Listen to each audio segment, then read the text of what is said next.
Anggap sebuah video ini sebagai masterclass cara membangun otot tanpa buang waktu. Jadi saya dulu belajar tentang pembangunan massa otot dan yang lain-lain, dan saya tuh bukan tipikal orang yang suka ngulik banget sebenarnya. Saya cuma perlu untuk tahu, oke, konsensus datanya bilang apa, secara jurnal yang luas itu apa, dan saya nggak bias untuk bilang bahwa suatu cara itu yang paling bagus. Tapi biasanya kita bisa lihat dari jurnal ini, kita bisa tarik data bahwa, oh ternyata membangun massa otot tuh sebenarnya simple dan nggak usah diribetin. Karena pada akhirnya kita masih punya kegiatan di luar, nggak semua latihan kita juga tentang otot. Jadi at least kita harus memakai waktu yang kita punya agar kita bisa membangun otot secara efisien. Perkenalkan dulu, saya Donik Senjaya, saya adalah seorang professional fitness coach yang sudah membantu ratusan, bahkan ribuan orang untuk mencapai tubuh dan performa impian. Jadi kita masuk aja ke masterclass singkat, How to Train Muscle Mass Without Wasting Time. Ada sebuah miskonsepsi yang banyak sekali orang percayai, termasuk saya dulu, dan ini masih dipakai di mana-mana, yaitu adalah otot itu terbangun atau dibangun karena adanya damage. Jadi kita memberikan kerusakan ke otot, terus ototnya menjadi semakin besar. Sebenarnya ini tidak akurat.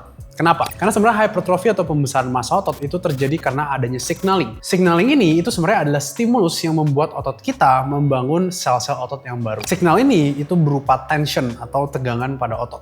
Jadi bukan damage, tapi tension. Tapi kita nggak bisa pungkiri bahwa angkat beban pasti menghasilkan damage. Jadi karena adanya damage, orang-orang berpikir, oh jangan-jangan damage ini yang menjadi signal utama. Padahal bukan. Karena kalau misalkan mau dijelasin lagi, sebenarnya ada juga jurnal yang mengatakan bahwa semakin banyak damage, maka pembentukan massa otot itu malah jadi kedelay atau tertahan. Jadi dia memperbaiki sel yang rusak dulu, baru membangun massa otot yang baru. Nah, jika misalkan signaling atau tensionnya itu cukup dengan fatigue atau kelelahan atau damage yang nggak terlalu gede, maka itu akan menjadi lebih efisien dan efektif. Mechanical tension itu apa? Tension atau tegangan di sini itu berarti otot yang menahan posisinya melawan external load. Jadi otot ini harus menjaga pressure-nya. Kalau misalkan ototnya ini kalah, ya kalian bisa lihat, maka kita akan failure dan nggak bisa angkat lagi. Dan mechanical tension yang optimal atau yang paling tinggi itu adalah ketika otot sudah mencapai gagal. Jadi kalau kalian angkat beban sampai ngeden, sampai bebannya itu perlahan geraknya tapi nggak kalian buat-buat. Jadi aplikasinya apa? Kalian tahu ini, maka kalian bisa menarik kesimpulan bahwa oke, kita tinggal perlu melakukan angkat beban hingga mencapai titik gagal atau mendekati gagal.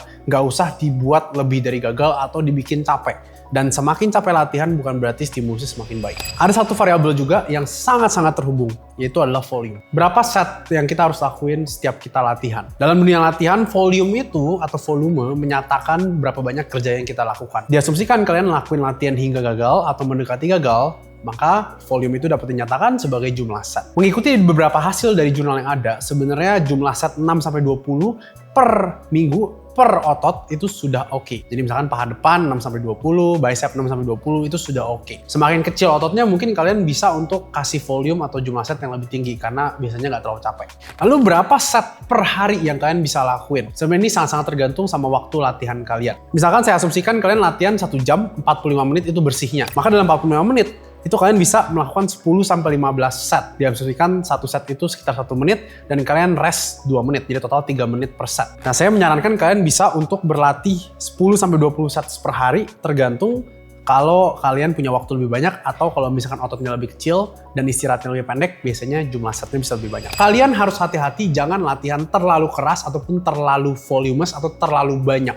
Ini banyak sekali orang nggak lihat. Semakin tinggi volume atau jumlah set per minggu, semakin tinggi pula kadar kelelahan kalian. Alangkah lebih mudah kita untuk mulai dari set yang lebih rendah dulu jumlahnya, lalu kita naikin perlahan-lahan. Daripada kalian udah mulai dari posisi yang tinggi, akhirnya kalian kecapean, dan malah kalian nanti akan downfall gitu ke bawah. Jadi simpelnya ini yang saya kasih ke kalian saya, kalian bisa tambahin 1 set per minggu sampai kalian ketemu titik sweet spotnya. Sweet spot berarti adalah volumenya cukup, kalian bisa lihat progress, jadi angkatan kalian perlahan bertambah gitu ya, bebannya ataupun progressive overload tersebut. Lalu kemudian yang kedua secara waktu juga cukup, dan yang ketiga nggak terlalu banyak sampai bikin kalian kecapean. Jangan sampai Senin kalian latihan leg, hari Kamis kalian latihan leg lagi itu belum pulih kakinya. Sekarang kita akan masuk ke suatu hal yang banyak sekali dipakai oleh binaragawan ataupun orang-orang yang suka membangun massa otot, yaitu adalah intensifier. Apakah drop set seberguna itu? Apakah myo reps seberguna itu? Apakah setelah kalian angkat sampai gagal, nggak kuat angkat lagi, kan harus angkat beban yang lebih ringan lagi?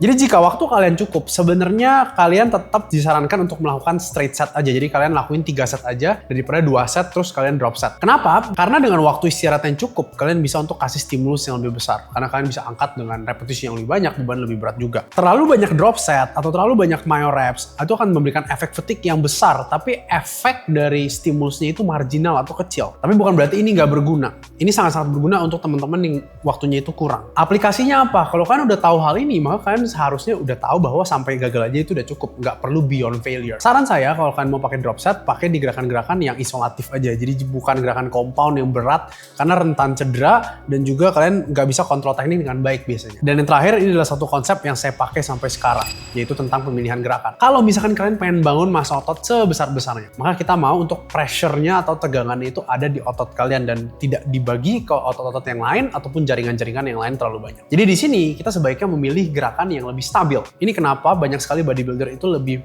merasakan efek baik dari mesin. Karena mesin lebih stabil, tidak susah untuk dikontrol, dan juga kalian bisa untuk memberikan tension ke tempat yang proper. Tapi sekali lagi, nggak semua mesin itu cocok buat kalian. Ada beberapa yang pakai mesin A, dia malah sakit nggak enak. Ada beberapa yang pakai mesin B, malah jauh lebih enak. Intinya adalah kalian bisa tetap menggunakan compound exercise, barbell, free weights, tapi mungkin kalian harus belajar biar gerakannya itu lebih stabil dulu dan cocok ke badan kalian. Dan kalau misalkan kalian lihat ada gerakan-gerakan yang nggak stabil, itu pasti nggak optimal untuk membangun massa otot. Jadi dengan menggunakan 5 prinsip tadi aja, saya yakin kalian udah bisa at least untuk desain sebuah program, kalian bisa untuk decision making atau memilih latihan seperti apa sih yang kira-kira cocok buat kalian. Kalau misalkan goals kalian adalah untuk bangun massa otot, sebenarnya cukup simple, nggak usah dibikin ribet, yang penting cocok dengan waktu kalian. Jangan bikin kalian stres atau jangan bikin kalian kelelahan. Akhir kata, saya Dodik Sinjaya, sampai jumpa di video yang selanjutnya.